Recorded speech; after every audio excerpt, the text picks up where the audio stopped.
Hello again, I just thought I'd show this model. I picked it up, I took a chance on this model. I thought, now and again I see something on eBay that's very rare and you think to yourself, alright, it's not working, this is classed as not working. I thought, I'm going to take a chance on this. £55 I paid for it, and it's an extremely rare loco because it's a baby Croc and it's factory weathered. You just don't see this model on eBay. You rarely see it. If you do see it, it's usually about 250, 300 quid second hand. Around about that mark anyway. So I thought, yeah, take a chance. And it arrived, well packaged. And this is it. I've not actually got it out of the box yet. So I'm just going to take it out. It's been in the box for a few days. I've been working, so... I mean, I did have a quick look, but not actually take it out to try it. And yeah, let's have a look. Even got the extra detail pack there. Let's have a look at this now, look at that. It's really heavily weathered. Some people probably won't like it because it's over weathered, but I've got another similar Swiss loco as well like this, which is factory weathered. Got some fine detail on that. Really fine detail. So let's get it out. Carefully get it out. There we go. So it's got an articulated chassis which moves, the whole nose moves. You can see why it's called a Croc.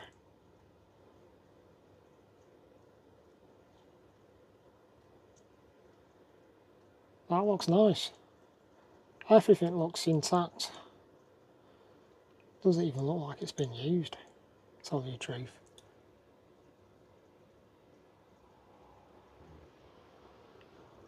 Trix.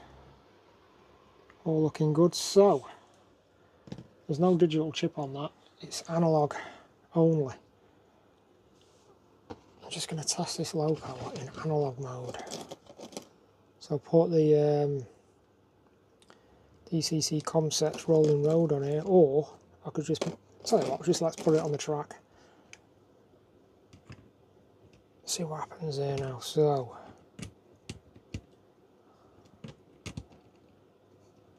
that seems to be on. I'm not expecting it to start or do anything. Power it up. Yeah, so we have got a problem. Got a slipping gear or drive shaft. It's got a high quality motor on here. Yeah, it's slipping a gear, which I knew about, so take the body off and have a look, see what the problem is. Inside the box, I think there should be all the documentation. Let's have a look.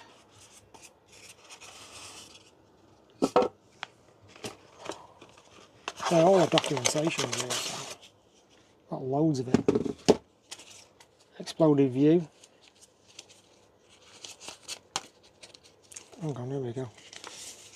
That's what I want. That is a really good exploded view, which you don't see these days on a lot of the modern ones. You don't really, on the modern Trix stuff, you don't get a big sheet like this anymore. We'll have a look at that. Alright, so on this model you tip it upside down and get a Phillips screwdriver, and then there's one screw right down deep inside the chassis. Undo that one. Take that screw out, and then there's another. These are threaded, so I've got to be careful. There's another one down there. Take that out, and then the body should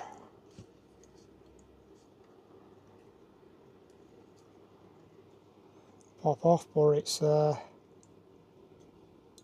look like it's been taken apart, this. That isn't coming apart. No. So we'll have to have a think about that. Maybe I've got to do something else.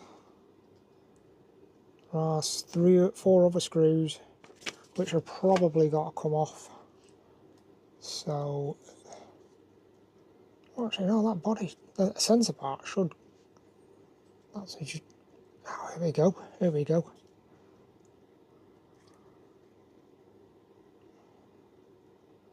Yeah, so that just pops off. We get access to the motor, circuit board, 8-pin chip. Oh yeah, we've got an analog. Actually, that might be the old digital, very old digital Marklin chip. There. It's got an 8-pin interface. It's very strange, this. So I'll have to have another closer look at that, I think. But we can take off the 2 bonnets. Take the 2 bonnets off. God, this is really tricky. I don't even know how I'm going to get to them little tiny screws there. I'm going to need a micro screwdriver. Yeah, I've had to go to the rear. Very fine screwdriver with a very slim shaft there. You can go smaller than that as well, but I think this one will just about, yeah, just about get to that screw. Wow, that is so very tight. It's micro precision.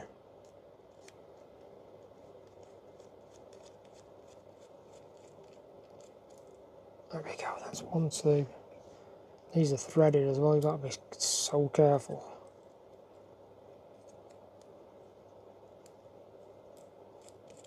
When putting these back. So that should pop off. And we've got access. Oh, lost that screw nearly, I've got to put that back. There we go. You can see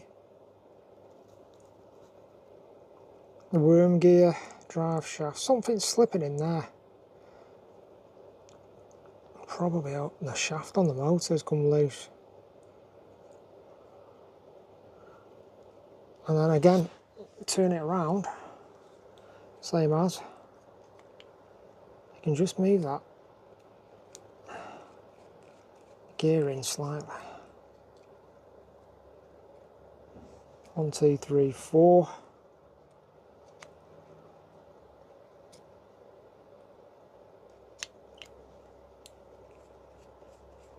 This is where the ESU stand is very good, because we've got the magnetic top bit there, so for the screws that should just pop off. So I've got the 2 bonnets off. It all looks like it's never been ran or even used. Very nice, all done very nice.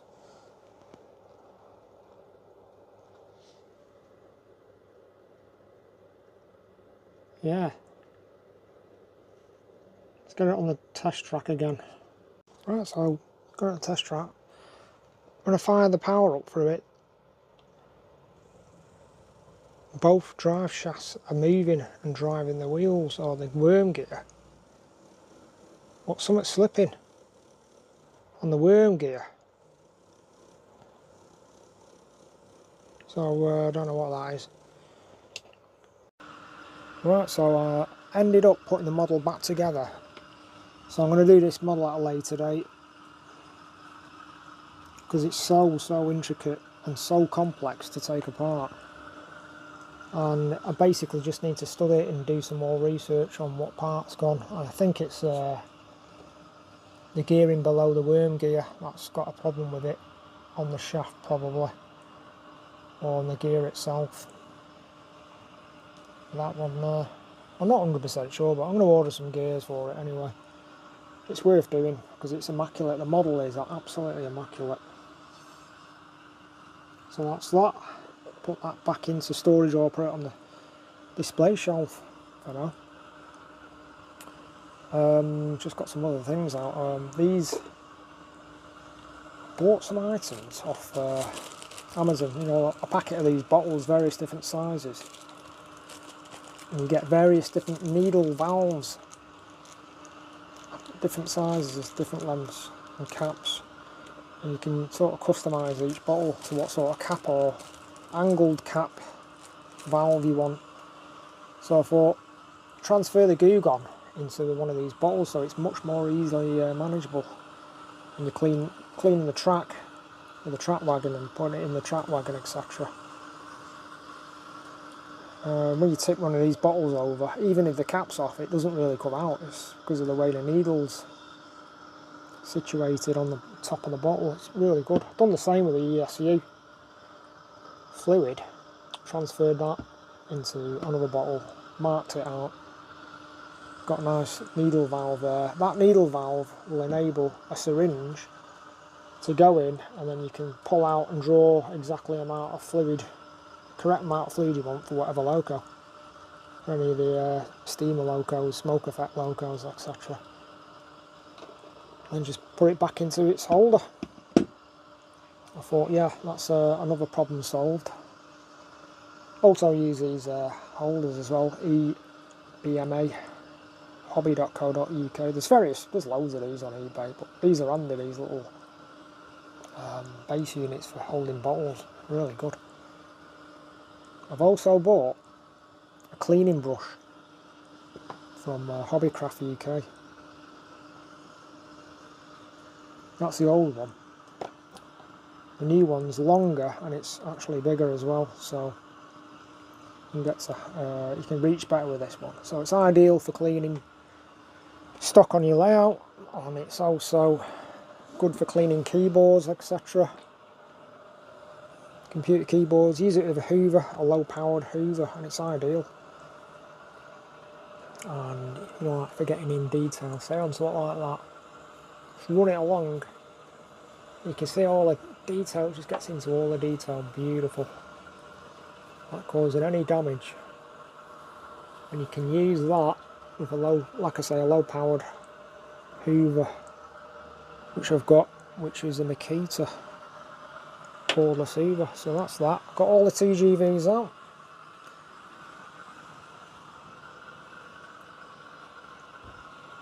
They're still out on the layout, and they'll be staying out for a bit longer, I think.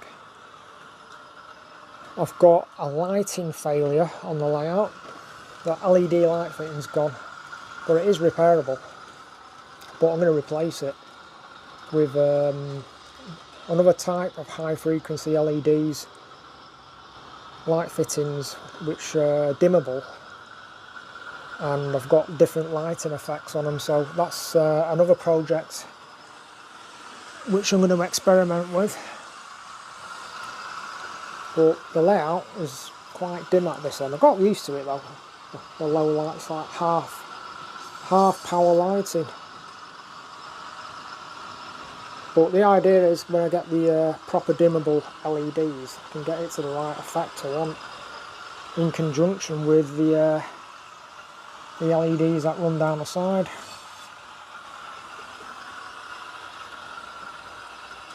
So someone was asking me about storage as well. I just store all my stock in plastic boxes, you know, the big storage boxes underneath the layout. There's quite a few of them under there, and you can stack them. Different makes, some of them have got wheels on, some of them haven't. Really basic storage. But it's pretty, yeah, like I say, I manage it pretty well like that. That's how I've always done it. Just running out of space though. I've got my Tiger Ludmilla coming around now, which is a row coat. Got that running. The ESU telemetry coach. Fleischmann small crane. Maintenance trucks. Then I've got the high capacity wagon coming around now. which swings out. It sort of really comes out on the bends, so you've got to be careful not to run a train on the centre track when running this particular loco and wagon. You don't want them to sort of crash into each other. Really heavy wagon, that. And then there's the Vice-spin robo, going around really slowly on the 4th loop, which is a yard, maintenance yard, etc. Inner loop, which goes underneath the crane at the far end, around the turntable and back again. So that's it, that's about it. I'll just show the mobile racking system I've got, which is this one here. Just pulls out from underneath the layout on wheels. These are the laser cut storage systems you can get these on eBay. I pay about £20 each for those from a small model supplier in the local market, a little train shop. I'll try and give them a bit of business here and there. But these are good. You can stack these, rack them, and you can store these in the plastic boxes which are shown underneath the layout before in the past. So that's that. And that's about it. I'm going to cut the video here now because it's been going on way too long. But thanks for watching anyway.